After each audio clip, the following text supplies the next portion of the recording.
Lobby की दीवार में बड़े से फ्रेम में लगी कुणाल की तस्वीर को देखकर अनुपमा उदास हो जाती है।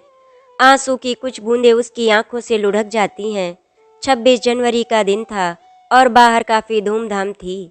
आजादी का सूरज धरा के कड़कड़ पर अपनी स्वर्णिम रश्मियां बिखेरता हुआ जल थल से अटकेलियां कर रहा था।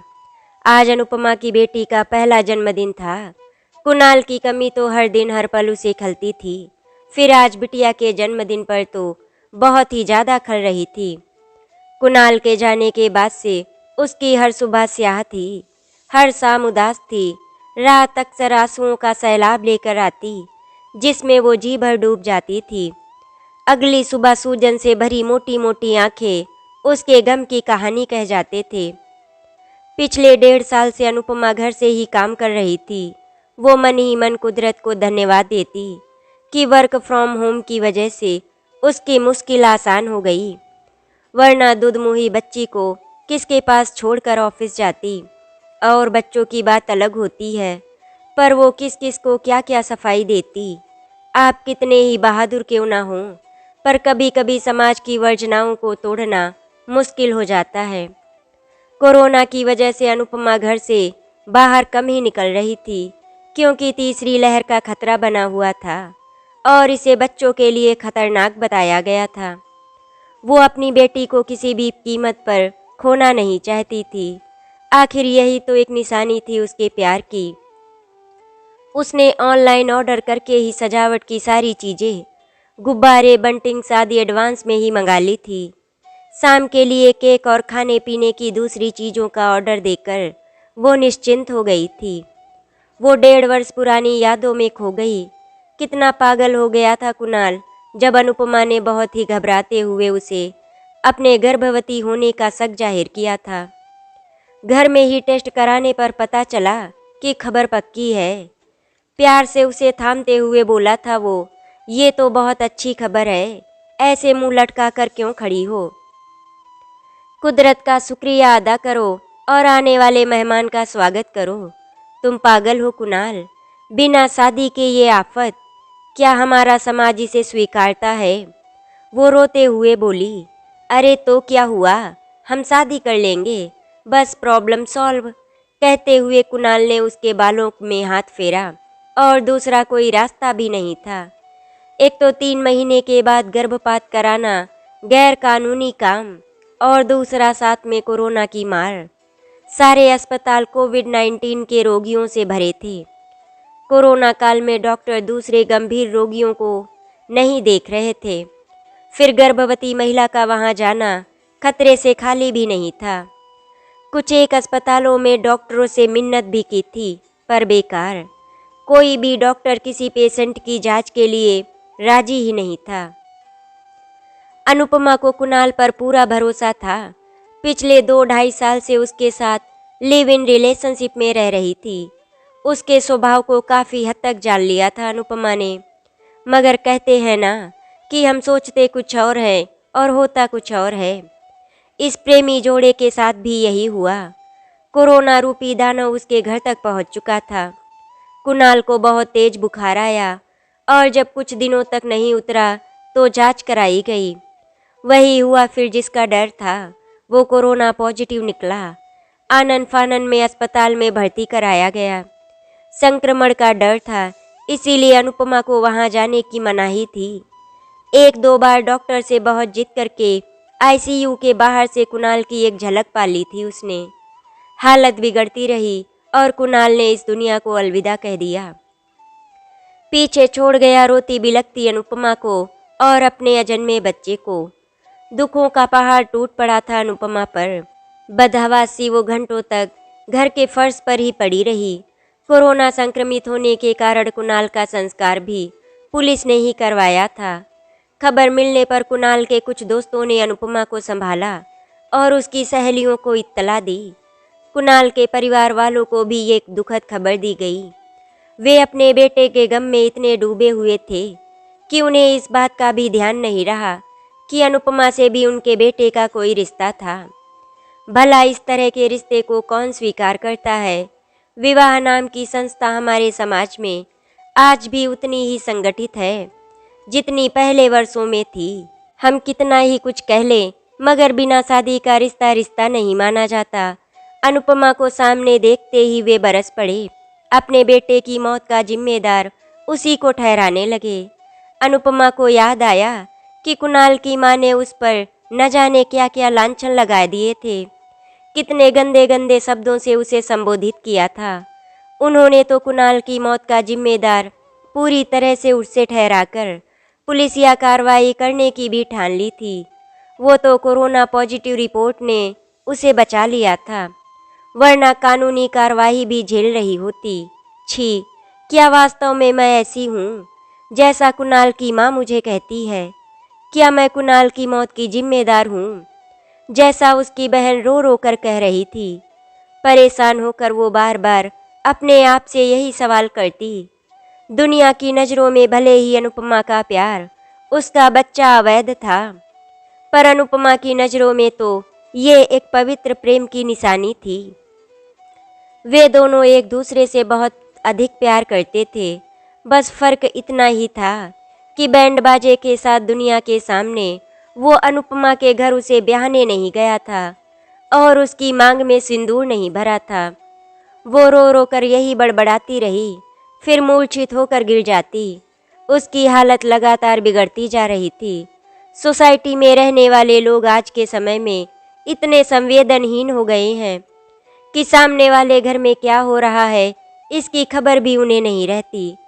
पड़ोसी के दुख सुख में शरीक होने की जहमत भी नहीं उठाते। लेकिन ये खबर पूरी सोसाइटी में आग की तरह फैल गई।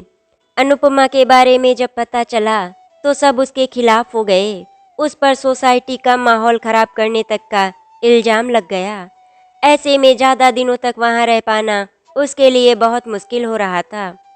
वो अपने परिवार के पास भी नहीं जाना चाहती थी, क्योंकि उसे पता था कि वहाँ से भी कोई सहारा नहीं मिलने वाला है। पर दोस्त लोग भी कब तक उसकी देखभाल कर पाते? सबकी अपनी अपनी गृहस्थी, अपने अपने काम थे। भला एक अभागिन प्रेमिका का दर्द कौन समझ पाता? सदियों से जमाने में ये होता आया है कि प्रेमियों को जुदा करने में समाज को मजा आया है। अनुपमा की जिन सहेलियों को इस बात का पता था, उन्होंने भी उसे यही सलाह दी कि वो अपनी माँ के घर चली जाए। कहीं कोई बात हो जाए तो कानून के पचड़े में फंसने का डर तो हर किसी को रहता है। ये सच है कि जब विपदा आती है तो वो इंसान को हर तरफ से घेर लेती है। कुणाल के ही एक दोस्त ने अनुपमा को अपनी कार से उसके शहर छोड़कर अपने कर्तव्य की इतिश्री कर ली थी, और वो कर भी क्या सकता था। घर में जब माँ को पता चला तो उसके पैरों तले जमीन खिसक गई। हमारे समाज में बिन ब्याही माँ को ना तो समाज स्वीकारता है और ना ही कोई परिवार। माँ तो खुद ही असहाय थी। पिता की मौत हुए कई वर्ष हो चुके थे। फिर अविवाहित बेटी इस तरह घर में आ गई। समाज के तानों से कौन बचाएगा? माँ ने तो गुस्से में कह दिया, डूब कर मर जाती किसी कुएं में, यहाँ क्यों आई? कहाँ भाग गया वो तेरा प्रेमी ये हाल करके? माँ कुणाल नहीं भागा, वो कुदरत के पास चला गया। कोरोना ने उसे अपना शिकार बना लिया, वरना वो ऐसा नहीं था। उसके बारे में एक भी शब्द गलत मत कहना। इतने दिनों में पहली बार मुंह से कुछ बोली थी अनुपमा। उसकी एक बाल विधवा बुआ जी उसी घर में रहती थी। उन्होंने सामाजिक ताने बाने को बहुत अच्छे तरीके से पहचाना था। अनुपमा की ओर देखते हुए बोली, सोचा भी नहीं तूने क्या? मुंह दिखाएंगे हम समाज को, लोग थू थू करेंगे। छोटी दो बहनें शादी के लिए तैयार बैठी हैं, कौन करेगा इनसे शादी? लोग तो यही कहेंगे कि जैसी बड़ी बहन है वैसी ही छोटी भी होगी, चरित्रहीन। इन लोगों ने ये सब कह तो दिया, पर ये नहीं सोचा कि ऐसी हालत में अनुपमा से ये सब बातें करने से उसकी क्या मानसिक स्थिति होगी। इतना ही नहीं, इस बीच धोखे से अनुपमा के पेट में पल रहे बच्चे को खत्म करने की भी कई घरेलू उपाय किए गए, पर वे कारगर साबित नहीं हुए। उल्टा अनुपमा के स्वास्थ्य पर असर पड़ा। रक्तस्राव होने लगा और जान पर बन आई। इस मुश्किल भरी परिस्थितियों में खुद को संभाल पाना मुश्किल हो रहा था। एक रात वो निकल पड़ी किसी अनजान डगर पर। उसे बार बार माँ और बुआ के कड़वे शब्द याद आ रहे थे कि डूब कर मर जा किसी कुएं में या फंदे से लटक जा। रात का समय था। वो रेलवे ट्रैक के किनारे किनारे चली जा रही थी। विक्षिप्त सी हो गई थी वो। आसपास चल रहे लोग उसे देखते घूरते और आगे बढ़ जाते। यही तो समाज का दस्तूर है। किसी की मजबूरी के बारे में जाने बगैर हम उसके बारे में कितनी सारी धारणाएं बना लेते हैं। पूर्वाग्रह से ग्रसित यही समाज तो नासूर है हमारे मानसिक स्वास्थ्य के लिए। तभी कहीं दूर से रेल की सीटी बजी। धड़धड़ाती हुई ट्रेन आ रही थी और उसकी आहट से पूरी धरती में कंपन हो रहा था। अनुपमा का दिल भी एक बारगी कांप उठा। सच, कितना मुश्किल होता है मरने के लिए साहस जुटाना, खासकर ऐसे में जब जीने की कोई वजह हो। ट्रेन अब पास आ चुकी थी। इंजन की लाइट दूर से दिखने लगी थी। उसने अपने पेट पर हाथ फेरा और आसमान की ओर देखकर जोर से चिल्लाई, कुणाल, मैं आ रही हूँ तुम्हारे पास, तुम्हारी परी को भी ला रही हूँ। तीनों मिलकर वहीं रहेंगे सुकून से। वहीं पर तैनात रेलवे का एक गार्ड, जो काफी देर से उसकी गतिविधियों को देख रहा था, अब उसे बात समझ में आ गई थी। वो उसके करीब हो लिया। जैसे ही ट्रेन करीब आती, अनुपमा तेजी से ट्रैक के साथ साथ दौड़ने लगी। सिपाही ने तत्परता दिखाते हुए एक झटके से उसे पकड़ लिया। जब अपने साथ ना दे तो कई बार पराये भी अपने लगने लगते हैं।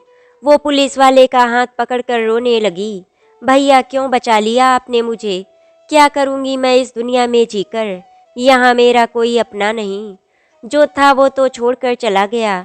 अब समाचार पत्र को भी खबर चाहिए होती है। और अगले दिन यही बात स्थानीय समाचार पत्र का हिस्सा बन गई कि एक अविवाहित गर्भवती महिला ट्रेन से कटने जा रही थी और रेलवे के गार्ड ने उसे बचा लिया। बात उसकी बड़ी विवाहित दीदी तक जा पहुंची।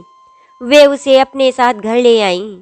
पर यहाँ भी विडंबना देखिए कि अनुपमा तक तो ठीक था, पर बच्चे को रखने की सलाह वे भी नहीं दे रही थी। दीदी बोली, देख अनुपमा, कुणाल तेरा बॉयफ्रेंड था, पति तो नहीं था।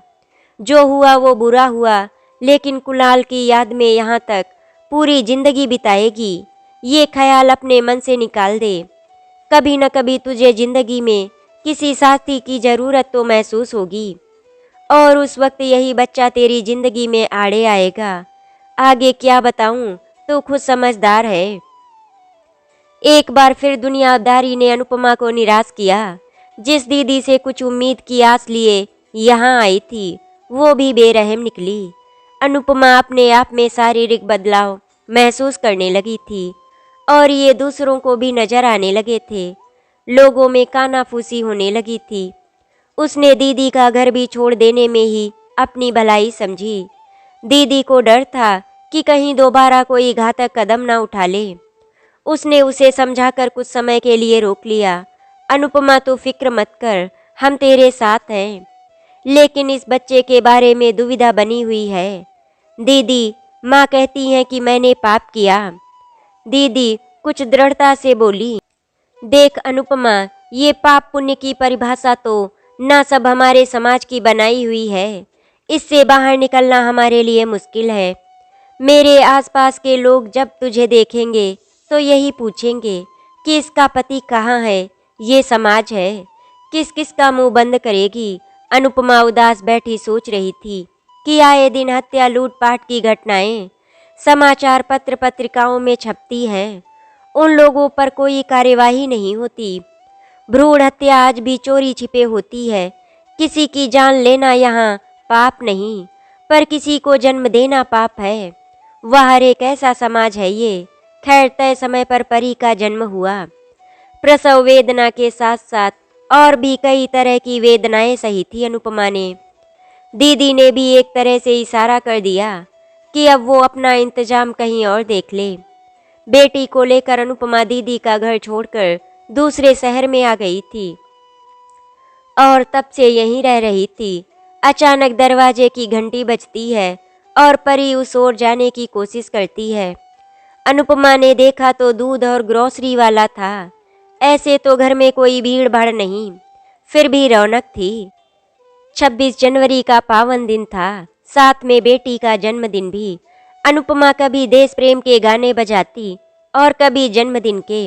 अनुपमा अकेले ही माता पिता दोनों का कर्तव्य निभाते हुए अपनी बेटी के जन्मदिन के अवसर पर कोई कसर नहीं छोड़ना चाहती थी। अब तो उसकी नन्ही परी थोड़ा थोड़ा चलने लगी थी। 2-4 कदम चलती फिर गिर जाती, फिर खुद ही संभल जाती। जब से कुछ समझने लगी थी तब से उसने सिर्फ माँ को ही देखा था। पापा नाम का भी कोई प्राणी होता है, ये बात तो उसे पता भी नहीं थी। अपने छोटे से घर को अनुपमा ने बहुत ही कलात्मक ढंग से सजाया था और अपने स्टाफ के कुछ खास लोगों को पार्टी में बुलाया था। परी बिटिया को भी मेहरून रंग की सुंदर सी फ्रॉक पहनाई थी। बड़ी ही सुंदर लग रही थी उसकी परी फ्रॉक में। ये फ्रॉक पिछले 1.5 साल से अनुपमा ने अपने बॉक्स में छिपा कर रखा था, जैसे चोरी का कोई सामान हो। उसकी आंखें फिर सजल हो उठी। उसकी आंखों के सामने सुनहरे दिनों की तस्वीर घूमने लगी। जब कुणाल को उसके गर्भवती होने का पता चला था तो उसी ने ये फ्रॉक ऑनलाइन ऑर्डर करवाया था। इसे देखकर अनुपमा तो लजा ही गई थी। आज उस फ्रॉक में उनकी बेटी परी बहुत सुंदर लग रही थी। अनुपमा उसके नन्हे नन्हे हाथों को देखती तो सोचती, कुणाल होता तो कितना खुश होता, पर आज उसे देखने के लिए वो रहा ही नहीं। कहता था बेटी होगी हमारी देख लेना, बिल्कुल तुम्हारी जैसी चंचल प्यारी सी। ये यादें उसे कमज़ोर करने के लिए काफ़ी थी, पर अनुपमा ने भी ठान लिया था कि वो अकेली अपनी बेटी को पाल पोस कर बड़ा बनाएगी। आंखों के कोर में छिपे आंसुओं को पोंछते हुए उसने परी को गोद में उठाया।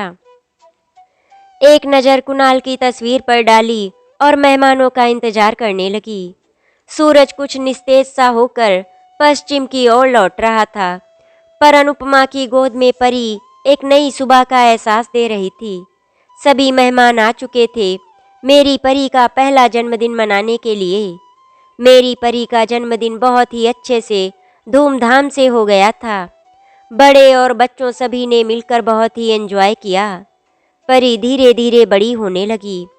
आज परी का स्कूल में पहला दिन था। उसके बिना घर बड़ा सूना सूना लग रहा था। 2 बजने वाले थे। परी के स्कूल से आने का टाइम हो गया था। मैं दरवाजे पर खड़ी थी, परी का इंतजार कर रही थी। परी की स्कूल बस आ गई और परी बस से उतरकर दौड़ते हुए आई और मेरे गले लग गई। मम्मी आज स्कूल में बहुत अच्छा लगा। ओके ओके परी बेटा, पहले अंदर तो चलो, फिर बताना स्कूल में क्या क्या हुआ। ठीक है मम्मी, जल्दी से अंदर चलो, मैं आपको बताती हूँ आज स्कूल में क्या क्या हुआ। और जल्दी से मुझे कुछ खाने के लिए दे दो, मुझे बहुत भूख लग रही है। परी को ऐसे हंसते खिलखिलाते देखकर मुझे बहुत ही सुकून मिल रहा था। मैं परी के लिए सैंडविच बनाकर ले आई थी। परी ने सैंडविच खाते खाते स्कूल की सारी कहानी सुना दी। इसी तरह से दिन बीतने लगे। परी रोज स्कूल से आई और अपने स्कूल के बारे में सब बताती। परी धीरे धीरे अब बड़ी हो रही थी। आज वो 10th में पहुंच गई थी। एक दिन स्कूल में किसी लड़की ने परी से पूछ दिया कि तुम्हारे पापा कहाँ हैं? वो कभी तुमसे मिलने क्यों नहीं आते? परी स्कूल से घर आई तो उसने पूछा, मम्मी पापा कहाँ हैं? वो हम लोगों से मिलने क्यों नहीं आते? और आपने मुझे पापा के बारे में कभी क्यों नहीं बताया? वो हमें छोड़कर कहीं चले गए क्या? नहीं परी बेटा, ऐसा कुछ नहीं है। तुम्हारे पापा तो बहुत अच्छे थे। परी बेटा, तुम इस दुनिया में भी नहीं आई थी जब तुम्हारे पापा का देहांत हो गया था। मम्मी क्या हुआ था पापा को? बेटा उन्हें कोरोना हो गया था, इसी वजह से तुम्हारे पापा हम सबको छोड़कर हमेशा हमेशा के लिए चले गए। मम्मी आज तक आपने मुझे पापा के बारे में क्यों नहीं बताया? बेटा मैं तुम्हें बताना तो चाहती थी, लेकिन मैं सोच रही थी पहले तुम थोड़ी बड़ी हो जाओ, जिससे मैं तुम्हें बताऊं तो तुम ये सब बातें समझ पाओ। अच्छा मम्मी बुरा मत मानना, मैं आपसे एक बात पूछूं, क्या आपकी पापा से शादी नहीं हुई थी? स्कूल में बहुत सारे लोग मुझसे यही बोलते हैं कि तुम्हारी मम्मी की शादी नहीं हुई थी, तुम तो नाजायज हो। नहीं बेटा, तुम नाजायज नहीं हो, तुम्हारे पापा और मेरी शादी होने ही वाली थी कि तभी तुम्हारे पापा की कोरोना की वजह से डेथ हो गई थी। इसी वजह से हम शादी नहीं कर पाए। मम्मी, अगर सब कुछ सही था तो फिर मेरे दादा दादी मुझे क्यों नहीं मिलने आते? मैं कभी उनको क्यों नहीं देखी? परी बेटा, तुम्हारे दादा दादी तुम्हारे पापा की मौत का जिम्मेदार मुझे मानते हैं, इसीलिए उन लोगों ने हमें अकेला छोड़ दिया। तुम्हारे ऊपर नाजायज का ठप्पा ना लगे, इसीलिए मैंने वो शहर ही छोड़ दिया। लेकिन यहाँ भी, ये कहते हुए अनुपमा रोने लगी। मम्मी रो मत, अब मैं आपसे इस बारे में कभी नहीं पूछूंगी। मेरे लिए तो आप ही मम्मी और पापा दोनों हो। परी पढ़ने में बहुत होशियार थी, वो पूरे स्कूल में हमेशा फर्स्ट आती थी। परी 10th और 12th में जिला मेरिट लिस्ट में फर्स्ट स्थान पाया था उसने। अनुपमा आज बहुत खुश थी क्योंकि परी ने आज अपनी माँ का नाम रोशन कर दिया था। उसे स्कूल में सम्मानित किया गया था। अनुपमा ने अपनी बेटी परी का एडमिशन बीटेक के लिए बहुत बड़े कॉलेज में करवा दिया था, क्योंकि एक बार परी ने कहा था, मम्मी मैं सॉफ्टवेयर इंजीनियर बनूंगी। अनुपमा ने ठान लिया था कि वो अपनी बेटी को इंजीनियर बनाकर ही रहेगी। बीटेक फाइनल सेमेस्टर के एग्ज़ाम देते ही परी को अमेरिका की इंटरनेशनल कंपनी से जॉब ऑफर आ गया था, क्योंकि परी बहुत ही ज़्यादा इंटेलिजेंट थी। परी ने घर आकर अपनी मम्मी को ये अच्छी खबर सुनाई। मम्मी, मेरी नौकरी लग गई है, वो भी अमेरिका में। अब हम लोग यहाँ से चले जाएंगे और वहाँ अमेरिका में अपनी नई दुनिया बसाएंगे।